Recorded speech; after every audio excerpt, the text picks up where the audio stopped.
La quinta carrera que tenemos en el día de hoy. Así que hasta las 2 de la tarde, que sale la última prueba, que es la prueba popular, sobre 5.000 metros, la absoluta femenina tiene 8.000 metros. Esto es a las 12:50 la salida también para las mejores pruebas. Es casi como un campeonato del mundo lo que vamos a vivir el día de hoy, tanto en la prueba masculina como femenina absoluta. Y a la 1:25,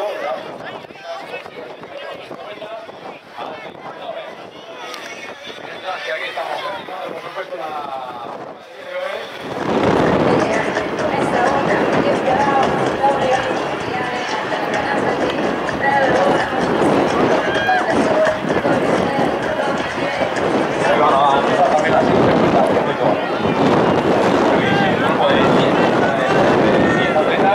Muy bien, Fumeru, muy bien, Fumeru.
María Teresa Jiménez. ¡Va, Fumeru! Ya, que lo tenemos aquí. Cuarta posición para Ángela Viciosa de Valladolid. Tenemos a Laura López de Asturias, Noelia Rodríguez de Burgos y Rocío Garrido. Hemos pasado también de consigue esa primera posición. Adelante.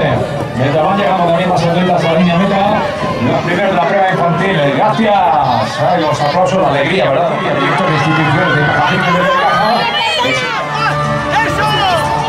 Venga, no hay que llorar, hombre, hay que estar contentos, Julián, vamos! Ya sabemos que la exigencia es total, pero que no nos llevemos ahí un mal rato, el día de hoy. ¡Venga, un saludo! ¡Vamos, Pablo!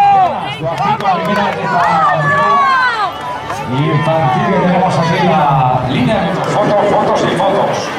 Fotos y fotos para el Gracias,